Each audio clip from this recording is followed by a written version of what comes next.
Call this sixth meeting of the Interim Joint Committee on Local Government to order. Will the committee assistant please call the roll? Senator Rocky Adams, Senator Chambers Armstrong, Senator Elkins, Senator Herron, Senator Maiden, Senator Mays Bledsoe, Senator McDaniel, Senator Mills, Senator Rawlings, Senator Tishner, Representative Ballman, Representative Bray, Representative Brown, Here. Representative Chester Burton, Representative Doan, Present. Representative Fleming, Representative Freeland, Here. Representative Griffey, Here. Representative Hampton, Representative Hart, Here. Representative Imes, Present. Representative Lewis, Representative Maddox, Here. Representative Meredith, Representative Neighbors, Here. Representative Raymer, Representative Rorks, Here. Representative Stalker, Present. Representative Witten, Co-Chair Nemus, Co-Chair Flannery. Here.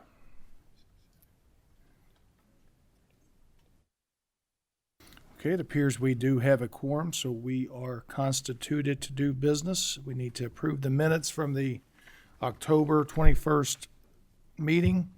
Do I have a motion on that? So moved by Senator Main. Do I have a second? Second by Representative Ives. All in favor say aye. All those opposed say nay. The minutes are approved. First up on the agenda is the CAECO presentation. If you all would like to come onto the table, please. As they are approaching, do any members of the committee have any guests that they would like to introduce to the committee? Senator Mays Bledsoe. Thank you, Chairman. My judge executive from Boyle County, Shirley Bottom, is here with me today. I'm glad to see her. I can't see her behind the podium. I'm here, but I know she's here. Any other members have any introductions they would like to make? Representative Maddox. Thank you, Mr. Chairman. My magistrates from Grant County, Ackland Riley, is here with us today. Thank you. Well, my judge is getting ready to testify, so I'll let him introduce himself, Judge Mosley. All right. Representative Neighbors? None? Okay. All right. All right. The floor is yours. If you all would like to introduce yourselves for the record, please, and please proceed. Jim Henderson, Executive Director at CAECO. Adam Onan, Union County Judge Executive. Dan Mosley, Harlan County Judge Executive. Shelley Hampton, Director of Government Affairs for CAECO.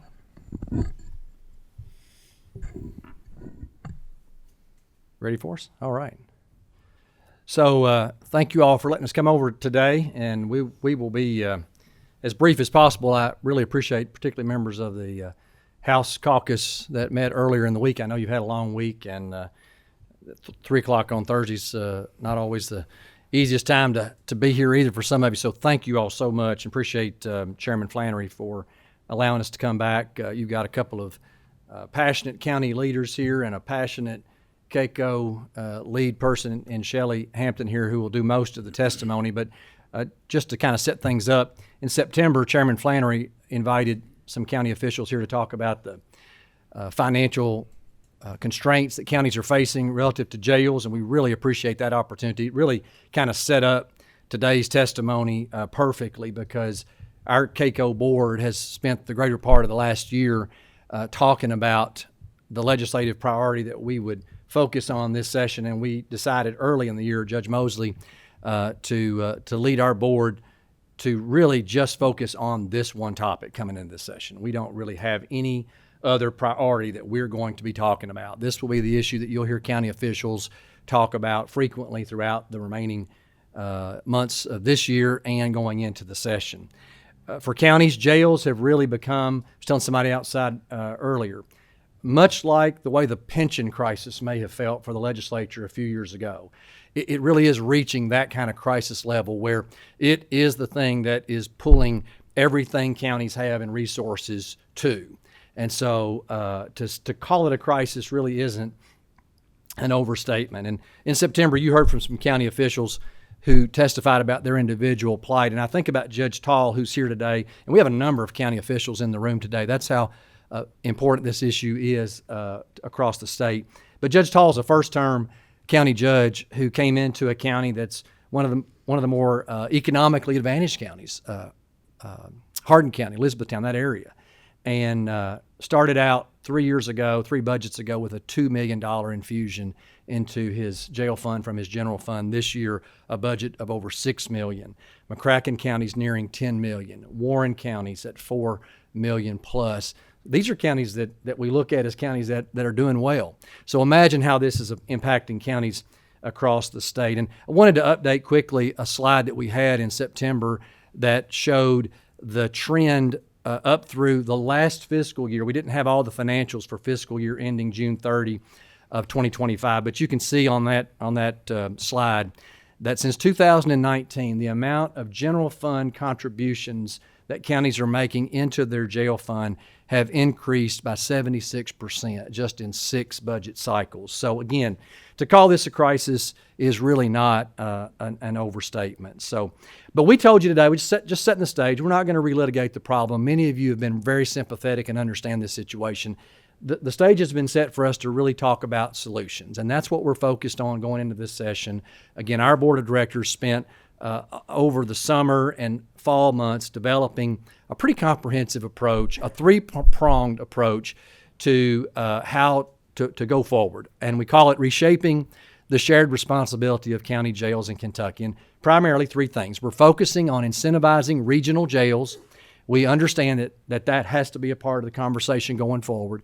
Clarifying the responsibility of pretrial felony detainees, and again, we'll go into great depth about that. And then redefining the model for how counties do the contracted housing of state inmates. And again, our presenters will be talking about these in detail. So with that, I'm going to pitch it over to KCO President, Union County Judge Adam Onan.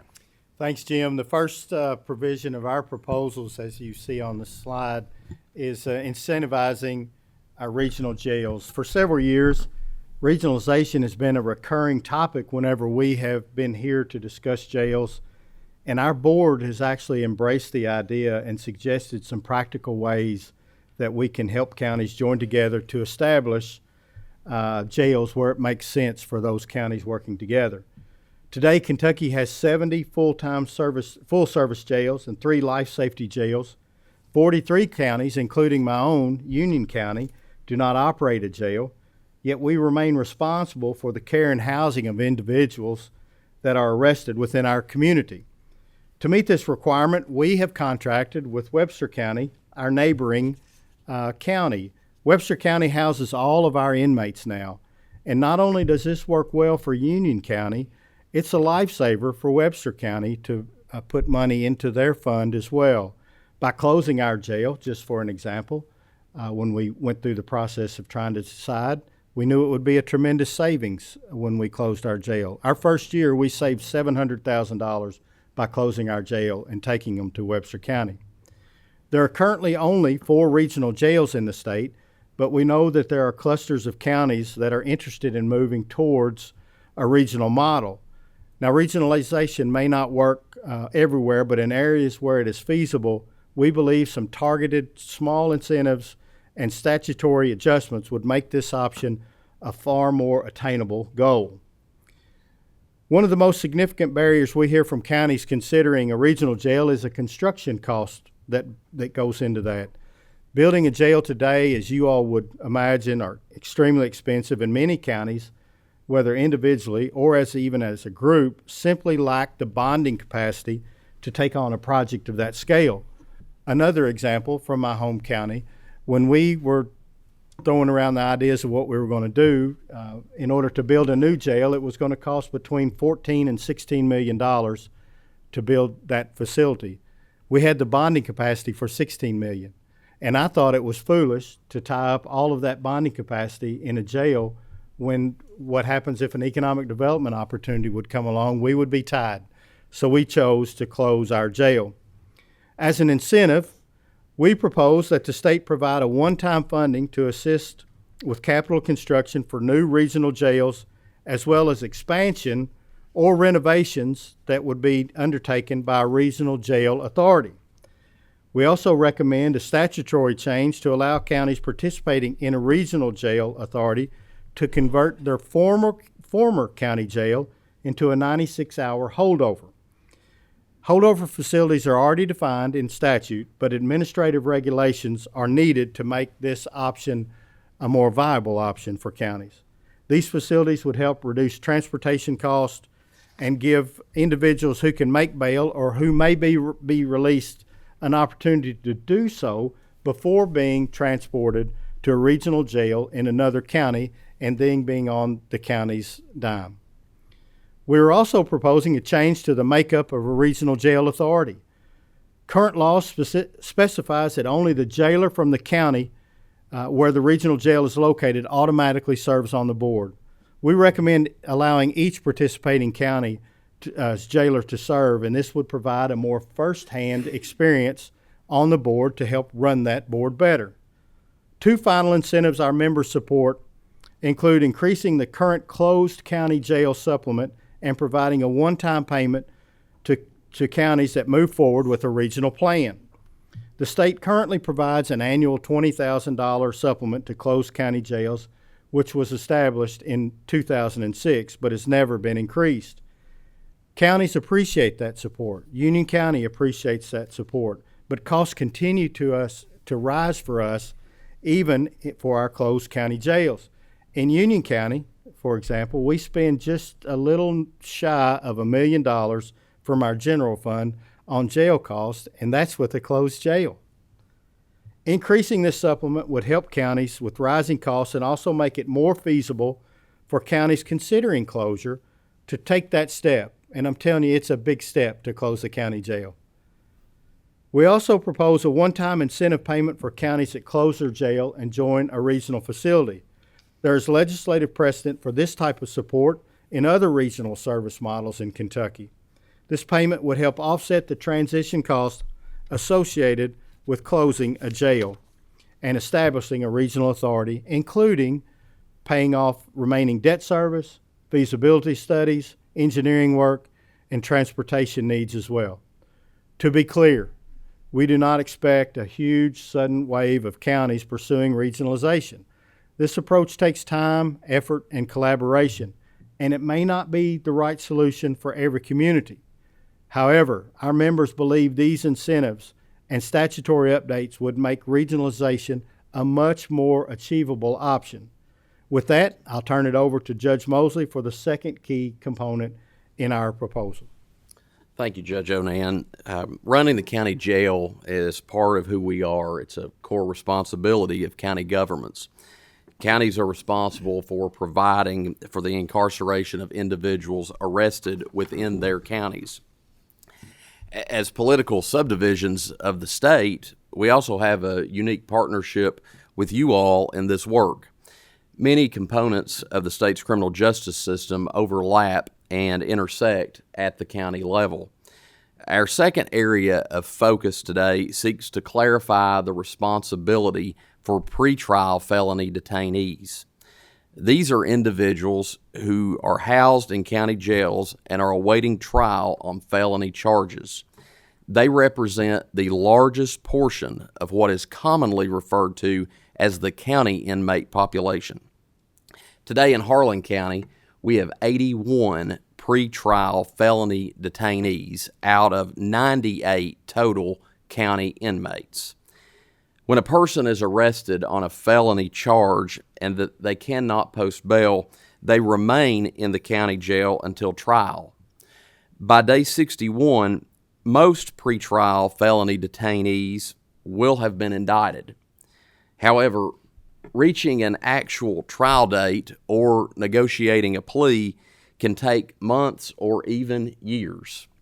In Harlan County, for example, we have an inmate presently who is charged with murder, and he has been there for 3 years, and he has cancer. Another inmate on a murder charge, May of 2020, took a plea deal in May of 2024. Was there 4 years. We have several inmates presently charged with sex abuse crimes. 12 of our 81 pretrial felony detainees are there on sex abuse charges. And those cases have taken nearly 3 years to get to a resolution. We also had a state inmate who had a guilty verdict overturned after being incarcerated for a few years. He had spent 3 years pre-trial in the Harlan County Jail and was reverted back to a county inmate in March of 2024. He is still awaiting retrial that's currently scheduled for August of 2026. During all this time, the county bears the full cost of housing that individual. Even after the person is found guilty, the county continues to pay for their incarceration until the day they are sentenced. It is only upon sentencing that the county begins receiving the state per diem. Yet once the inmate is sentenced, KRS 532.120 requires that all pretrial time in jail be credited toward their felony sentence. This reduces the time they will serve as a state inmate, effectively lowering the cost to the state. In Harlan County, we've even had individuals receive enough credit for time served that their entire sentence was satisfied on the day of sentencing, meaning that the county paid the total cost of incarceration. When we testified before this committee in September, Representative Michael Meredith referenced his 2022 bill that would have reimbursed counties for the credit for time served an inmate receives when sentenced on a felony charge. Senator Philip Wheeler also filed a similar bill in 2022. We believe this approach is fair, recognizes the cost borne by counties, and acknowledges the financial benefit that the state receives when pretrial time counts toward a felony sentence. We look forward to continuing discussions on how counties and the state can work together to address these and other challenges as a part of our shared responsibility for the jail system. With that, I'll turn it over to Shelley Hampton for the final point in our proposal. Thank you, Judge Mosley. So our final area of focus, have to be the clicker as well.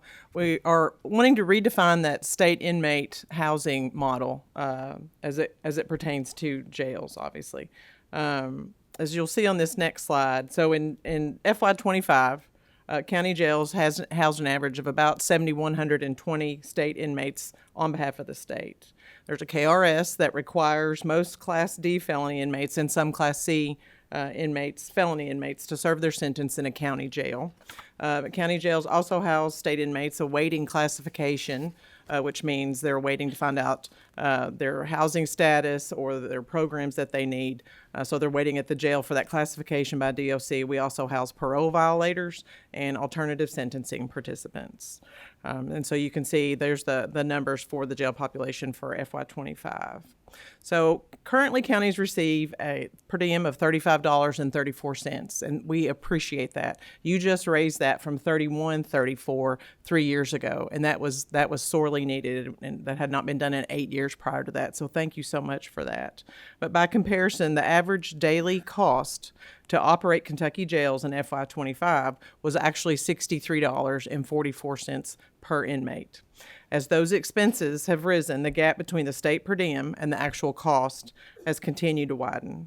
And almost every county has now got to subsidize their jails' revenues for the state inmates' housing with local tax dollars.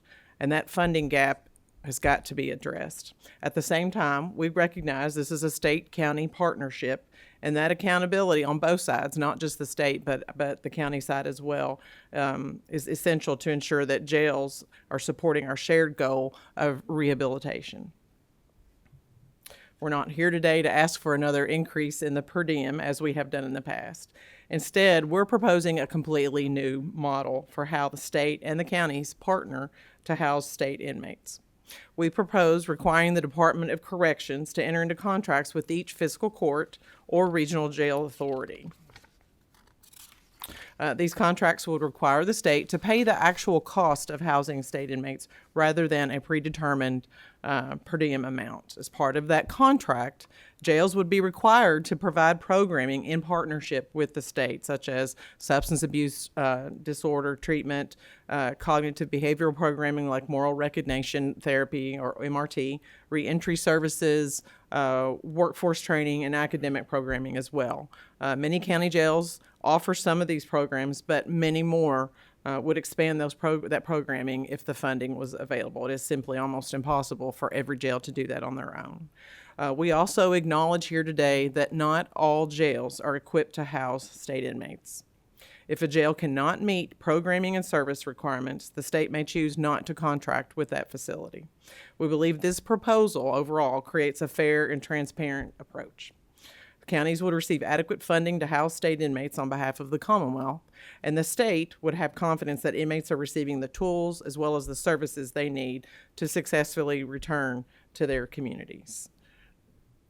That's what we have today. We tried to go as fast as we could. We're happy to take any questions, Mr. Chairman.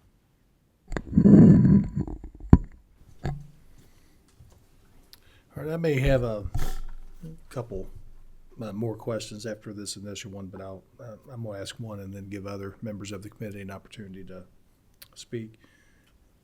How much has the daily average costs increased in the last 5 years?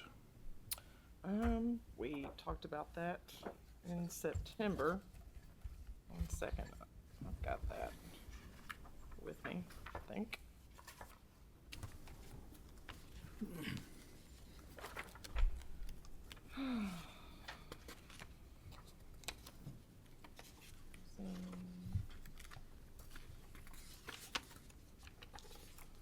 Do you know that, Kayla? Oh, yeah, I don't know what Yeah. Yep, sorry. I don't have it, but I can get that for you to share with the committee, Mr. Chairman. Okay. And I believe this was, I think was mentioned in the testimony, but the increase has went up about $4 or $5 within the last couple of years as far as what the per diem is. The correct? $4, yes. It was $31.34, now it's $35.34. All right, I'm going to open it up for some questions and comments. All right, Representative Maddox. Thank you, Mr. Chairman. I have a great appreciation for the agenda that you've presented here today because this has been a perennial issue in my home county, not just in Grant, but among a myriad of counties across the Commonwealth. But I do have a question specifically for Judge Mosley. Some comments were made on social media in which he reflected pretty harsh critique on the homeschooling community, and I wanted to make sure that that was made independently of KCO and that was nothing to do with KCO, the attacks on the homeschooling community. Thank you. Absolutely, Representative Maddox. I appreciate the question. Certainly not a KCO issue, an issue that was specifically related to my home county, not attacking homeschooling. I don't believe there's anything needed to be done regulating that. It was an issue pertaining to some serious situations that I'd seen, particularly with people that I felt was taking advantage of those people who do a great job homeschooling their children. And I think my comments were taken out of context, and certainly apologize for any offense that was taken by that. But I'd be happy to meet with you independently to discuss that further if you would like to. Thank you, sir. I appreciate that. Thank you, Representative Maddox. Representative Griffey. Thank you all for being here today, and thank you, Judge Tall. I know he's been really hammering this issue home for me and helping me out, helping me understand here. I just had a quick question on the regional jail kind of process. Have you all thought about what that would look like? Who would be deciding what counties would enter into that? I guess my main concern there would be a population issue. You know, I've got Bullitt, Hardin County, got 2 counties of over around 100,000 people.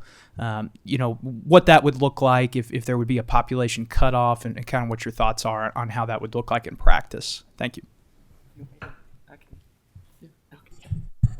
So thank you for the question, Representative Griffey. As you can imagine, we're kind of anathema to population threshold issues. That would strictly be up to those local counties to decide if they want to go together. And if they did want to do that, they potentially could use one of the existing facilities. You wouldn't necessarily have to build a brand new one. You could simply add on to one. The state inmate numbers have steadily gone down in the last 5 years, where we were housing over 12,000 state inmates, and now we're down to over 7,000, just a little over 7,000. So there are some bed spaces out there, but we would not propose to box anybody in. We would want that to strictly remain a local decision.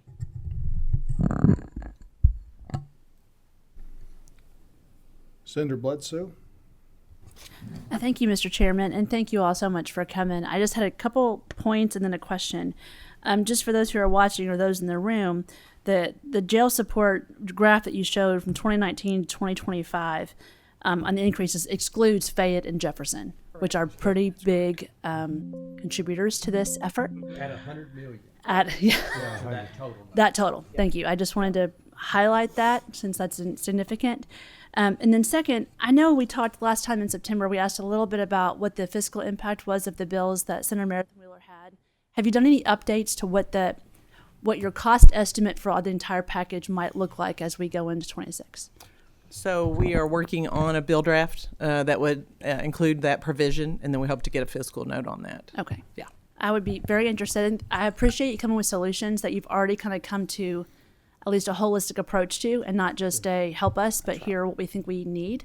I really value that. It allows us to go from the same talking points, if you will, same page, but that fiscal note and how the pieces come together are pretty important. So I look forward to that. Thank you. Thank you, Chairman. Senator Tishner, you're recognized. Thank you. Thank you all so much. Speaking of the same graph, in that time frame of the last 5 years, we've seen an incredible influx of illegal aliens coming into the United States. I can't imagine Kentucky would be immune to that increase as well. Can you tell me do you know how many non-citizens are currently in our jails? No, we would either have to go by jail or possibly do an open records request to probably AOC or DOC to try to get that. And a two-part, if you don't mind. Do you know how many jails could have possibly entered into an agreement per Section 287G of the Immigration Act? I know Oldham County has done that in our jail, and they've seen a big increase in profits for the jail. Yeah, I think we actually recently looked at that because some other questions that have arisen, but I think there's maybe 10 or 12 counties, or maybe there's 10 or 12 that have either looked at it or in the process. But I can't remember. Kayla, do you remember the number of the jails in the state that can hold federal inmates at all? Because there are a lot of counties that actually have contracts to hold federal inmates, and so they would naturally they'd be the only ones who could be eligible for this particular population. So there may be that number of counties that have federal inmates may be higher than that, about 20, yeah, that could do that if they wanted to. So, but less than that actually have filed that paperwork to do that. Okay, and so I wasn't aware that only certain jails could hold federal. I was under the assumption that anyone could enter into that ICE agreement to be able to hold, especially if they're in their county. But I guess you're saying they would just have to go to a county that is able to hold those inmates. They can if they're eligible to hold federal. Okay. Thank you. Yes, ma'am. Thanks so much. Senator Mills. All right. Thank you, Mr. Chairman. I too like this graph here. It's first of all, it's simple. I can understand it. But one of my question I have a two-part question, but the first part is this $169 million, I'd like for the judges to comment. If the county judges and fiscal courts didn't have to spend that on jails, what would that money be spent on in your counties? Well, roads would be one. Well, that's like sitting me down with a wish list with Santa Claus, but it would directly. Let me just say the most broad picture I could paint is that it would directly go back to the constituents in our county for services, things that they need, maybe even more enhanced ambulance services, but more people on our senior programs to feed, more parks in broader areas of our communities, more economic development money that we would have to pour back in to be hopefully self-sufficient with our communities as best we can. So that's a pretty broad list, but just about anything you can imagine we would try to invest in. Judge Mosley? Senator Mills, great question. I mean, economic development, it would be more investments in that. Obviously, my area of the state has been ravaged by the war on coal, and we need as much investments in infrastructure and build-ready sites and those investments in broadband to get internet out to the hills and hollers. We water. I mean, we've had water crises as well. Continue to invest in that infrastructure, but you got to balance and act, and that's where we've been. And when I first took office 11 years ago, we were subsidizing the jail fund $200,000, and this year it looks like it's going to be over $1.2 million. Wow. So that just puts it kind of into perspective on how we've seen this worsen at a time when there's been other decline in revenues. And then second, Mr. Chairman, the second part of my question is, I too like the idea that you're coming with a kind of a new idea, new offer, something new for us to think about. And one of the things I like about your solution is you're talking about you would enter into an agreement, and then part of that agreement would be possibly new services that inmates could possibly receive. And this may be a number that you could bring back to us. But my question is, how many inmates would possibly receive rehabilitation services under these contracts that aren't receiving those type of services now? Certainly try. Yeah. To address that, Senator Mills, one of the talking through in my head about how we were going to do Union County, I'm not a firm believer that much good happens in a county jail without programs. That's right. And if we were going to build a jail to get it built at $14 to $16 million, that would completely cut us out of being able to offer any of those services that might help cut down on the turnstile that we have coming in and out. So great question, and we look forward to the partnership that we can develop with the state moving forward on solutions. Yeah. Thank you. Representative Freeland. Well, thank you, and thanks for the presentation. And I hear from my commissioners and magistrates on how unsustainable this has become. And mostly I hear from Commissioner Collins in Marshall County, Shelley. But years ago, not that many years ago, I know that in our county, our jails were revenue producers. So, how things have changed. And my question is in other states, is this crisis, is it the same in other states like it is here in Kentucky? Yeah, I will say misery loves company. When we attend NACO meetings, National Association of County meetings, we are not the only state talking about how the criminal justice system, incarceration, and all things related to that are draining county budgets. So we aren't necessarily unique. Maybe one of the things that makes us a little more unique is that relationship we have on contracted housing of state inmates. That is not something that happens in every other state. And so that's the area that used to be something that was kind of a subsidy and maybe even a prop that could have tilted from red to black for the budget. Now that in and of itself is so inadequate that counties that do hold state inmates are talking about how much that piece is also costing. So that is a little bit unique to Kentucky. Not every other state has counties contracting to house state inmate populations. Okay, so Kentucky's a little unique in that regard? In that particular area, okay. Yes. All right. Thank you, Chairman. Thank you. Senator Maiden. Thank you, Mr. Chairman.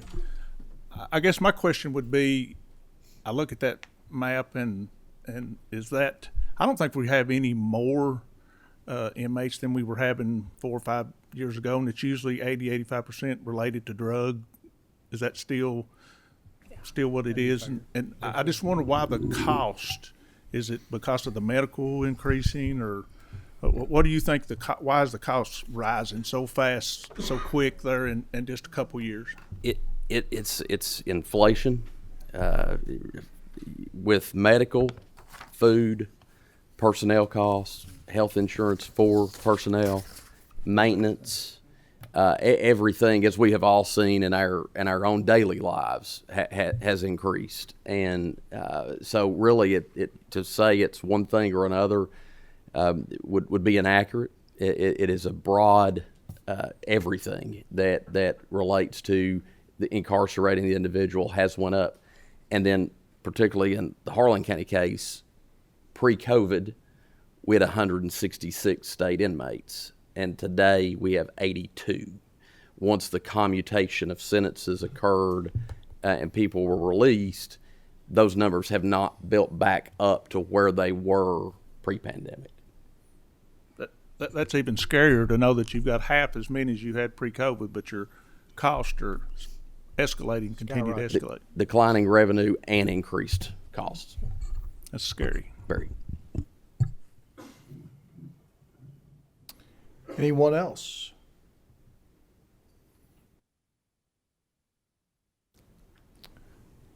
Okay, I will close on this.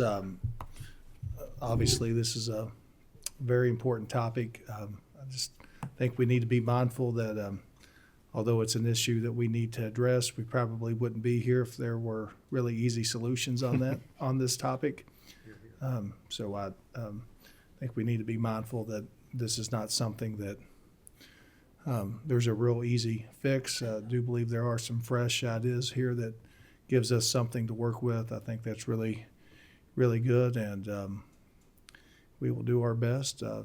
Let's keep this conversation going, and I appreciate your all's presentation today. Thank you all. Thank you for your time. Next up, Kim Banta and the firefighters, if you all could make your way to the table, please.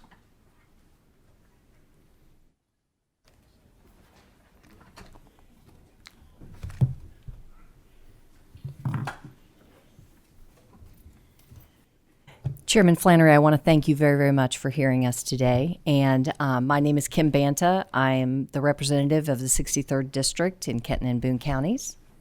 My name is Jeff Taylor. I am the Legislative Affairs Director for the Kentucky Professional Firefighters. And I'm going to let Jeff take this, but I want to give you a couple statistics very quickly. 14% of firefighters are going to be diagnosed with cancer. 72% are going to die from that diagnosis.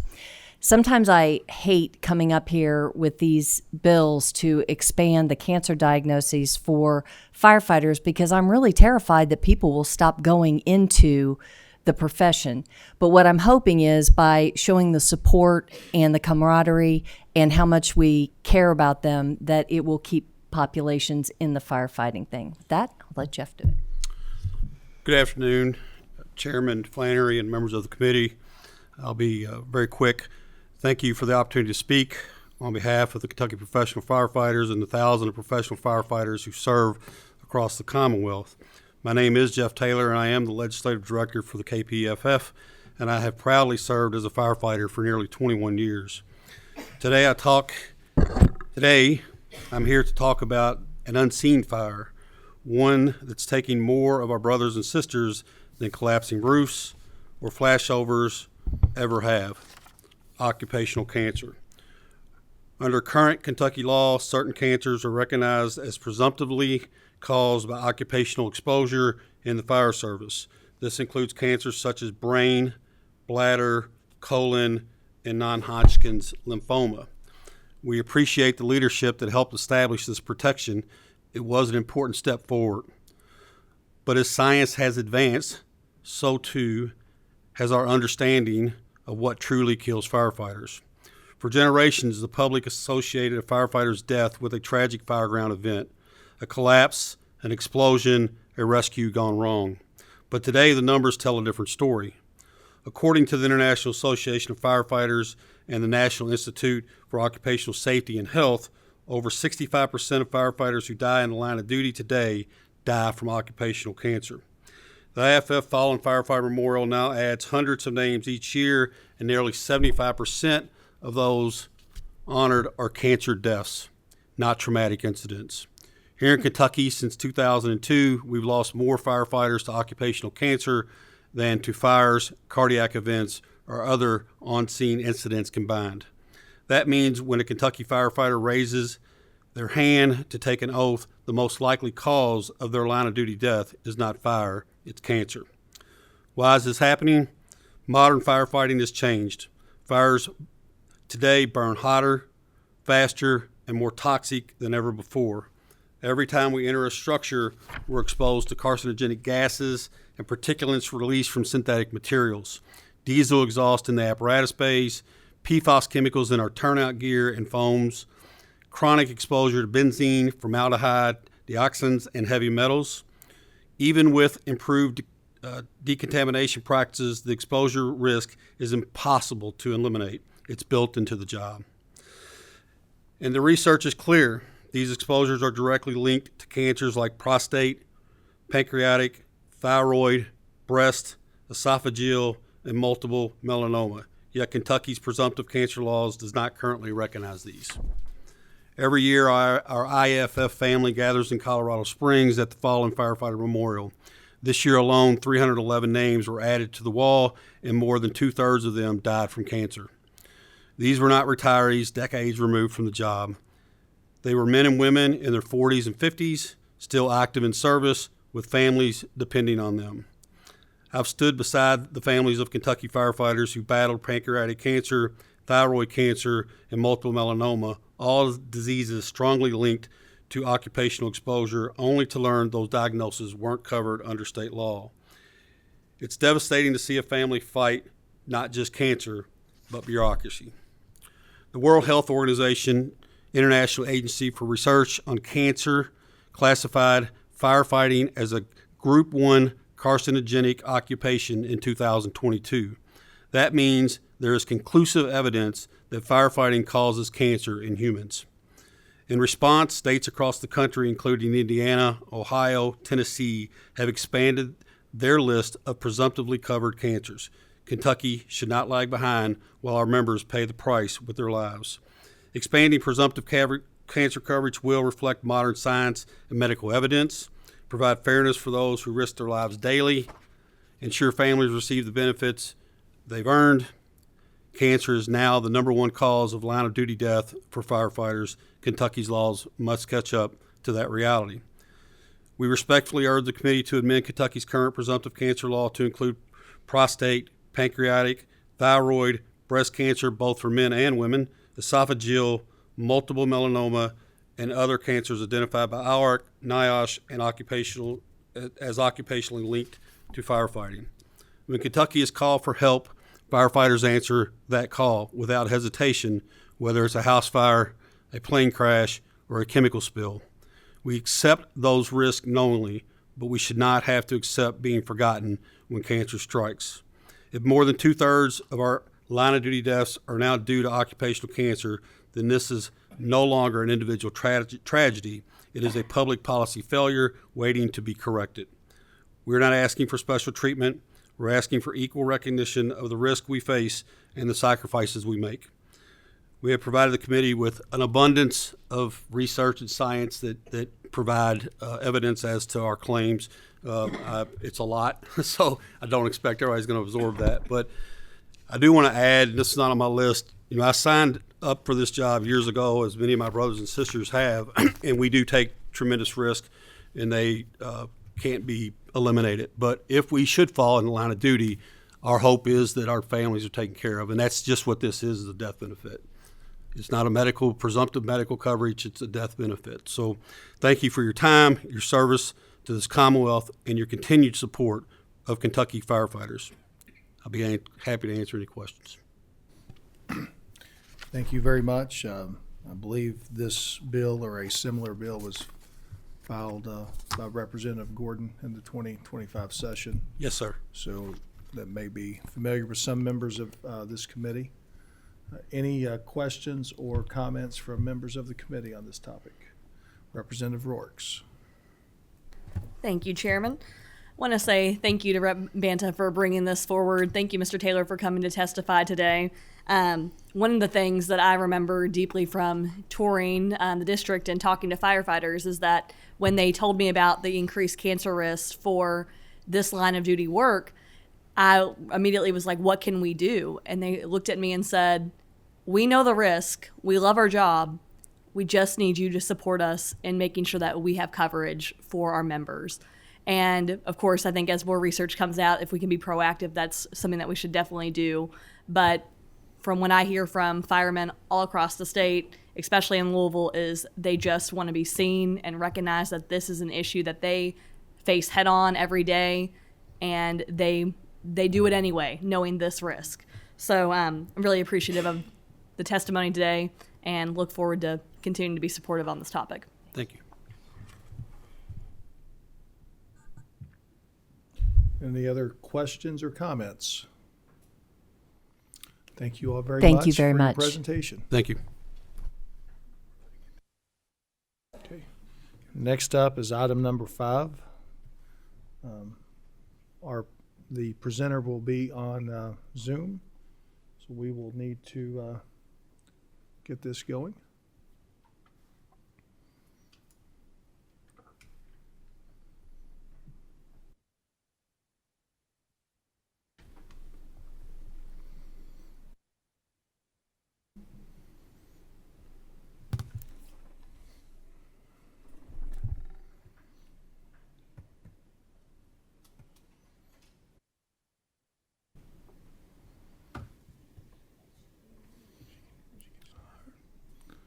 All right, Ashley, can you hear me? Good afternoon, Chairman. Yes, I can. Can y'all hear me? Okay. Before you introduce yourself, we have Ashley Spence with the DNA Justice Project. I filed a bill on this topic a couple years ago, and it was discussed in committee. Ashley has a tragic story as a crime victim and has really done an excellent job in trying to make a difference and turn that experience into something very valuable, and to make sure that other perpetrators of crimes are cut. And Ashley, we do have a few minutes for you to discuss this topic, what has been going on in other states, and if you would like to introduce yourself, and please proceed.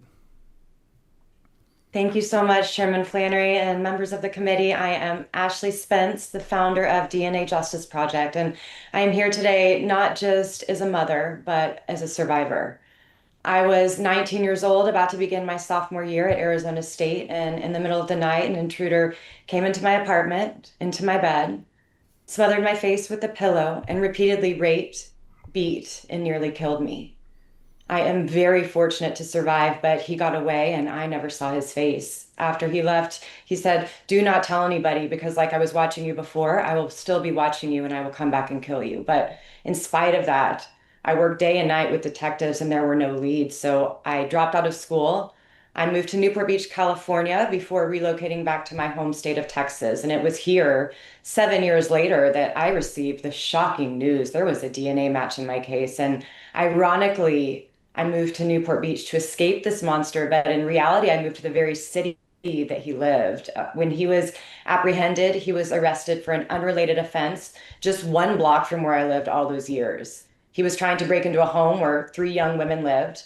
A police officer saw him, they got into an altercation, and eventually he resisted the officer's arrest, a felony.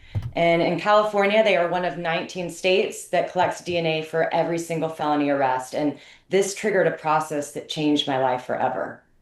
When they uploaded his DNA into our national DNA database, it's called CODIS, the Combined DNA Index System, it hit a match back to not just mine, but multiple others. He was a violent serial predator. He had a wife and a son and a shed behind his home full of women's ID cards and underwear from all over the world. I wasn't the first, and sadly, 7 years went by. I was not the last. We waited on trial for a very important Supreme Court ruling. In 2013, Maryland versus King, they found that taking a DNA cheek swab for qualifying arrest is a reasonable and just part of the booking procedure. They actually compared it to fingerprints.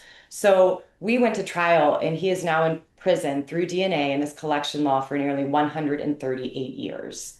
I am so fortunate to have justice, but all victims deserve justice. And sadly, due to outdated collection policies and DNA technologies, victims and their families will continue to have justice withheld. So the truth is, if this had happened in Kentucky, you would not have swabbed his cheek, and my perpetrator would still be free right now to rape, harm, and terrorize his next victims. Just a big picture. Currently, all 50 states collect DNA for felony conviction. 31 collect for violent felony and burglary. And my home state of Texas just became the 19th to collect for every single felony. In Texas, we started this in 2019. We collected for certain violent felonies and burglary. In 1 year, we closed 240 cold cases. So people realize no one's being harmed by the database. We're saving money, we're saving lives, we're protecting victims. And so in 2023, we actually expanded to collect for all felony arrests. And it is really exciting. Texas DPS just announced in 1 year from this, we closed 1,005 cold cases. So it's a system that's really proven to work. And I know you guys are tired. Just to be very brief, just one more minute, CODIS is very safe and private and protected. I think this is really important. It's been around since 1998. It's not a new database. And so for 27 years, we've had 0 breaches that I know of. And it isn't your entire DNA that goes into the database, just a DNA profile, which is something very different. It's not 23andMe. It wouldn't say I'm Lebanese, that I'm predisposed to any genetic diseases. It doesn't even have a name, just a specimen ID number. And it is not accessible by third parties. You can't be precluded from getting a job by having your DNA in the database. That's not public. And furthermore, it is a federal law and requirement. You have to be able to have your DNA completely expunged and destroyed if you're found not guilty. The Office of the Inspector General, they do annual audits on the labs as well as random, and there are heavy fines and jail time if it's not followed through with. So in closing, for 7 years while my rapist was free, what haunted me the most was I would hear in my head the muffled screams of his next victim. I knew he was out there and he wasn't stopping. But now, due to forensic DNA, he is unable to harm another person again. And although he would still be free had this happened in Kentucky, we do have the power to come together to start to change that. And Chairman Flannery, I am so, so grateful for you championing this and believing this and this justice. And as you spoke to, I know that it was, I think, 2024, HB 286 to collect DNA for certain violent felonies and burglary. And I mean, when we look at that with this legislation, you would join 31 other states, and we have many more right now that are getting very close that already do this. And by collecting at booking, you would open the door to utilize rapid DNA, which y'all already do an amazing job in your state, but this would open it up to actually utilize this in booking stations. In 90 minutes, day one of an investigation, you can identify or eliminate suspects. We are in the process of rolling that out in my home state of Texas. So I am so grateful. Thank you all so much for your time. Thank you for the work that you do. You do such incredible work. This would only continue to build upon all of your tremendous successes. You would provide justice to victims and their families. You will protect the civil liberties of those that are arrested through this. It really, truly does exonerate the innocent. And as a mother, you will protect our children. So thank you for your time, and I would be honored to answer any questions. Thank you, Ashley. I'm going to make a few comments just to try to amplify a few points on this. Kentucky is in the minority on this. We're I believe over 60%, approaching 70% of states have some form of this at booking. So what she is talking about, and I also will add that in the federal system this is used. So when you are booked, maybe they'll take your mugshot, they'll fingerprint you, go through all that whole process. This is something where there's more or less a Q-tip that's used to get this swab. It's inserted into the device, and it is used on post-conviction and several other things, but we are definitely in the minority in not utilizing this. Ashley can speak a little bit more on who pays for these devices. There are several monies that come from the federal government, and implementing those, I think that's very important to use, and the courts have ruled on this. It is allowed. It's constitutional. per Maryland versus King. I will open this up to any other comments or questions from members of the committee. Are you Senator going to file your bill again? I think we definitely need to do it. I am definitely considering that, yes.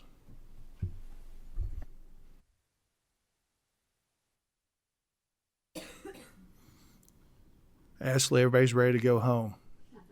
I understand. Thank you all for your patience, and thank you, Chairman, for having me. I'm very grateful. Ashley, we appreciate it very much and appreciate your presentation today. Thank you. Thank you. I hope to see you all in Kentucky soon. Take care. Last but not least, State Representative T.J. Roberts.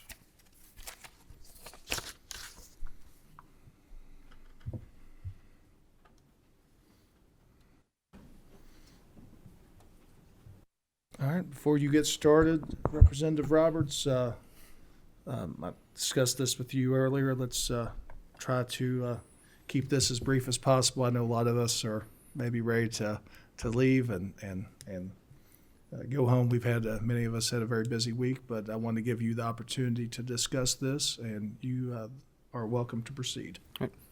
Thank you, Mr. Chairman. Thank you, members of this committee, for hearing on this incredible opportunity to provide more resources to our law enforcement community, to promote public safety, and to align us with the priorities of the federal government.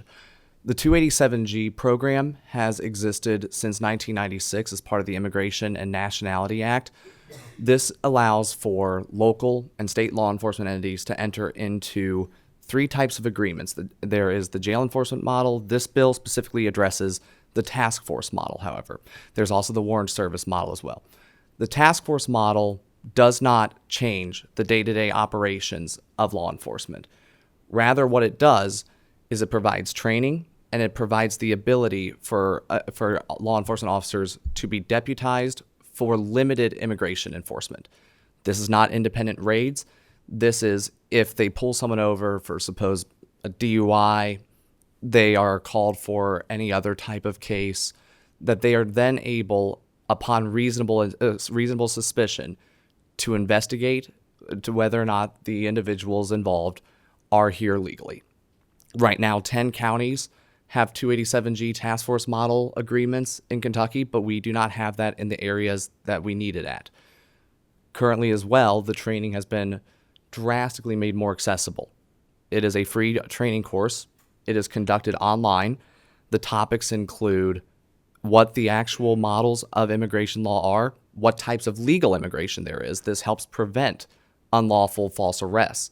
It further trains them on civil rights, on liability issues, and ultimately from there, how they can go through this. Once they complete that 40 hours of training, that is all online, that is paid for by the federal government, these officers are deputized by Immigration and Customs Enforcement, and they can only engage in this limited enforcement while under the supervision of the federal authorities in order to ensure that there is oversight, that there is accountability. This model as well has since received significant federal funding that has only one string attached to it. If a local entity enters into a 287G task force model, they will now receive a $100,000 per year flat payout. The only string attached is that first year they have to buy a new patrol vehicle in it, which is frankly something that our law enforcement communities drastically need, is more resources to have more vehicles. But in addition, for every individual that is deputized, they receive $7,500 per year per officer, up to 10 officers. So this is an opportunity at no cost to Kentucky taxpayers, at no cost to our budget, to bring in up to $175,000 per year to these individuals in order to align ourselves more closely with our immigration authority to ensure greater public safety models. This model has been used, by the way, not just purely on just detecting an individual who overstayed a visa. This has been used to address identity theft rings. This has been used to address human trafficking. This has been used to address gang violence as well. So there's a significant benefit to public safety with this model as well. And I have been, in full disclosure, working with the Department of Homeland Security, ICE legislative liaisons. This is one of their top priorities. We are open to looking into additional language to figure out the eligible individuals, eligible departments, what needs to, before any such requirement takes place. But to be clear, this is not an unfunded mandate anymore. This would ultimately provide more resources to our law enforcement. Thank you. Thank you. Before I open this up for questions or comments, I think the important thing to really emphasize here is where he left off. This is not a unfunded mandate. This is an opportunity to potentially utilize resources from the federal government to implement those into our local communities that we serve. Maybe city police departments, sheriff's departments that can definitely use these resources. They need these resources, and I think this is something that has some promise and is worth discussing. First up, Senator Mills. Thank you, Mr. Chairman. Representative Roberts, thank you. This is very, very educational, quickly too. We like that. My question is, so if a county signs up for this task force model, does that immediately qualify them as being overseen by federal immigration? So in other words, the officer goes through this training. Anytime he's on duty from into perpetuity, will he be considered overseen by the federal, where he can actually do what he's learned to do or has been taught to do? So under the federal law, this is only when there are available ICE agents for supervision. It doesn't have to be in person, but there has to be that level of supervision. So what is that? How do you get to that? How do they qualify for that level of supervision? Do they have to be in the county doing operations, or? That they do not. No, it can be you have a field office liaison that is able to advise them, hey, these are the facts that are happening. What do I do from there? Okay. So it does not have to be in person. Frankly, ICE doesn't have the power to. They don't have the manpower to do that. So just an open line of communication to an ICE official to give them direction on what to do next. That is correct. Okay. Cool. Thank you. Thank you, Senator Mills. I believe we have a question or comment from Representative Stalker. Thank you so much, Chairman. Yes, a couple of questions. Curious about what conversations that you may have had with state police as well as judges as far as feedback from them. Is this something that they are requesting, are in favor of? And then the second part to that question is, what documentation would individuals need to begin carrying in order to defend their ability to be rightfully walking about, driving their car, what have you, to prove their citizenship or their ability to be here legally? Certainly. I mean, so one, on the conversations that I have had conversations with the Kentucky League of Cities, with the Chiefs of Police Association, with the Sheriff's Association, specifically looking at department numbers on this. That's largely where I'm realizing there isn't much of a problem with this language of the string attached for new vehicles. It's already wildly popular. It was a very accepted practice up until 2021, when the federal government stopped having task force model agreements. And since 2025, there's now 10 counties already in Kentucky that have adopted them. Those are Bracken, Butler, Clinton, Davies, Grayson, Hickman, Lyon, Marshall, Scott, and Union. So it has drastically grown ever since this has returned in 2025. We now have 4 states that have statewide rollout of it. Those include Florida, Georgia, Texas, and now Virginia as well. So this has been a growing program. As for the state police issue, this just gives them more resources. One of the number one issues that I have heard on this is that they don't have access to the databases. You enter into a task force model with them, you are able to access the DHS database. The Department of Homeland Security has nationwide data where KSP is often limited as to the information that they are operating under in their law enforcement capacity. So this gives more information as well. And further, in terms of the question of what kind of papers do you need to be carrying, same as you do right now. And by the way, this isn't stop and identify. This isn't, oh, I think this person's here illegally, I'm going to initiate a stop. A stop has already been initiated. So the types of documents you already need to have. and simply put, access to that DHS database, they can verify social security numbers right then and there.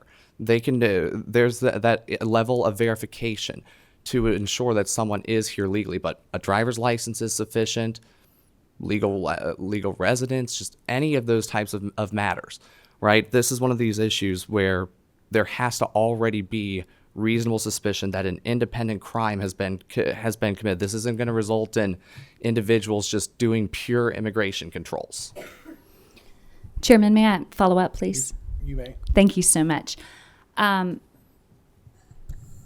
Here's my concern with the response is that what we are seeing in multiple places and cities is that individuals are literally being kidnapped off the streets by individuals who are not showing identification, who are not in properly marked vehicles, who are not providing warrants. I think most recently, the one that is in the forefront of my mind was something that was happening in Chicago outside of a preschool. So I have a lot of concern about giving individuals, deputizing individuals to kind of take on a new jurisdiction when we are seeing people who cannot be properly identified taking people off the streets, and then those individuals are landing in places that sometimes their loved ones are not even sure of where they're going. So I feel like this would simply exacerbate an issue that is already on its own out of control. Is there anything in this bill that would require those individuals to make sure that they stay clearly visible, that they are not covering their identity, that they would be providing proper documentation and identification as to who they are so that somebody knows this is a real official? Is there any? Elaborate on. Absolutely. So a few things. First, I wish we lived in a society where ICE agents could feel safe without getting doxxed with their faces exposed, but that is not a society in which we live in. Second of all, to the concern regarding just people being picked up off the streets with no prior knowledge, no prior warning, as mentioned previously, 287G only allows for limited immigration enforcement in the scopes of their day-to-day duties. There has to be some level of suspicion of an underlying crime, whether that be DUIs, domestic violence, traffic offenses, violent crimes. There has to be something else. 287G, as a matter of federal law, does not allow for state entities to engage in their own independent immigration enforcement. It allows for them to ultimately engage in enforcement when their day-to-day job intersects with the immigration issue. So it doesn't have that issue at all. As for plainclothed officers, that's a common practice. If an undercover agent is deputized, that would be within their right, but they'd have to be investigating an underlying offense, whatever that would be, like task force models, as I mentioned, identity theft, human trafficking, smuggling issues, gang violence. There are times where undercover is necessary, and I think that's especially the case here when we realize that this is about individuals engaging in enforcement of our state laws, but then immigration intersects. Thank you. Anything else, Representative Stalker? All right, Representative Rourke.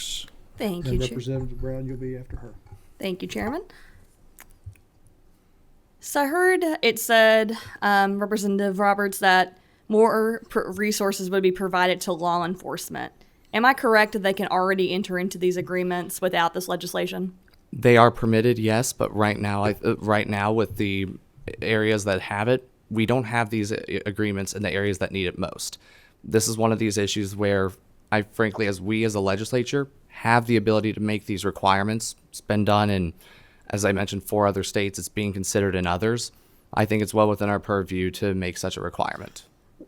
May I follow up, Mr. Chairman? You may. When you say we don't have it in areas that need it the most, what do you mean by that? Northern Kentucky, for one, where I reside. We are right along a major highway. Counties that are along I-75, that are along I-64. Those are areas where, especially whenever we're talking about other areas, such as what task force models have been particularly used for, trafficking, smuggling operations, those are the areas that particularly need it, those specific ranges. And we can see that, frankly, it's needed everywhere in Kentucky, not just the 10 counties. I thank you. And I just have one more brief question and maybe a brief comment, if that's okay, Mr. Chairman. You may proceed. Thank you. Representative, I also heard that you say these are wildly popular, but then it's only been utilized so far by 10 counties. So how many counties would this apply to, and what is your understanding of why more haven't entered into these agreements? I think the reason why, first and foremost, in 2021, the Biden administration completely stopped working with state governments. That was something that many law enforcement agencies had expressed immense frustration with throughout the country, that the 287G task force model essentially evaporated upon that administration. It was only just brought back in, I believe, February with Executive Order 14159 in order to revive this task force model. And in that time, I think the number one problem is just a lack of knowledge that this program exists now. In fact, there's reports from as recent as July saying that it still doesn't exist. At that point, it had existed for 5 months. So I think it's actually incredible that we have 10 counties that have learned of this new model and have decided to re-enter and bring it back in. Just my brief comment on this is, I'm definitely interested in talking more to our local law enforcement agencies. I think this really gets down to being a local control issue for me. Our law enforcement agencies, I think they know their jurisdictions best. They know where their resources need to be allocated. There are these carrots that you speak of if they are interested in, entering into these models. But I think when we talk about law enforcement, we have so much understaffing already. We're pulling people away from investigating our violent crime. And I think this is an issue that we're really expending a lot more resources than what the actual problem is. I'm not saying that there aren't folks that haven't been taken that it applied to, but I think this is a question of how much are we willing to divert resources away from what our local law enforcement agencies who know their areas best say they need. So I'd be really interested just to hear what they have to say on the matter, because I think they already have this tool. I'm not really sure why we need to require everyone to be a part of it. Thanks. Brief response, Mr. Chairman. I will allow you to respond in conclusion. There's, I believe, one other question or comment from Representative Brown, and then I'll let you conclude in response to his question or comment. Okay.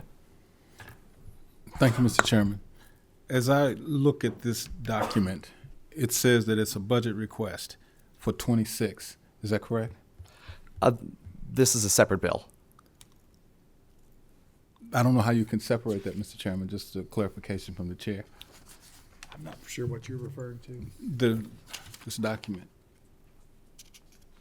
It has budget request, it's 26, regular session, BR 1139. Representative Brown, BR stands for bill request. And the bill request cannot be made until we're in session. We're in the interim joint session now, and I think that any movement or movement on behalf of this committee is out of line because this cannot be introduced until we're in regular session. Yeah, well, the bill's not being introduced, it's being discussed, so I don't think it's out of line at all. Okay. That's the purpose of an interim committee, is to discuss potential pieces of legislation, whether you are for them or not. Just may I close in my comments? I think that this is causing a lot of furor. This has come under the cover of darkness, if you will. I think a lot of people in Kentucky don't even know this is of concern. Folk are concerned about ICE and ICE's relationship to our law enforcement and to our citizens. And it is real important that we do not go into, in my opinion, something that removes due process. And that's a problem as I see this. So I would not be in favor of this and moving forward. I think it's something that deserves a lot more conversation and a lot more conversation of the full General Assembly. Thank you, Mr. Chair. I do believe we probably will continue conversation on this, and this is the start of the conversation. Obviously, no votes will be taken today because we cannot vote on this, but anticipate there will be one, maybe two pieces of legislation filed on this issue, and it will go through the same process like any other bill. Representative Roberts, if you want to conclude and finish this item on the agenda. Certainly. Mr. Chairman, I want to thank you once again for hearing this bill. To the point of transparency, that's what this committee hearing is about. It's to let the public know that this is something that is being considered. This is something to ensure that the conversations are had, that we hammer it out, find weaknesses, find potential modifications. It further, to the point of concerns about the federal government, this is a way to ensure greater senses of community policing, of allowing it to be done and administered by the local level. Further, this is not a bill that would in any sense disrupt or divert resources from the day-to-day operations of a law enforcement agency. This bill specifically indicates limited immigration authority as defined by 287G, which requires some other level of a state level offense. So the individuals that we are deputizing here, they're not here to reprioritize anything. They continue their day-to-day jobs as it is. And to the point of local control is generally a good idea. Generally, there are matters that towns, counties have more understanding of. What roads need to be prioritized, economic development, water issues. But we don't use local control as an excuse to violate the First Amendment. We don't use local control as a violation to violate the Fourth Amendment. There are some things that have been taken off the table. Immigration and naturalization has been a matter left up to the federal government since we codified our Constitution in 1787. This has been a plenary federal authority, and this is one of those matters to ensure that we are being a good partner with the federal authorities, to ensure that we are enforcing federal law, that we are making sure that our streets are safer, and also that law enforcement is getting additional resources. We're leaving opportunity on the table by not moving this bill in the 2026 session. Thank you. Thank you, Representative Roberts, for your presentation. Before we adjourn, are there any members of the committee that want to introduce maybe people that walked in after the initial introductions? I'd just like to take this moment to recognize a couple of my constituents who are here today. We have our Deputy Judge Executive, Bridget Compton, with us, as well as my Adair County Jailer, Jamie Powell. So thank you guys for being here today. Thank you, Representative Neighbors. Okay, this is the likely the last meeting of the interim. It's hard to believe that it's November. December will be here soon, and then January is coming. So being no further business before the committee at this time, this meeting is adjourned.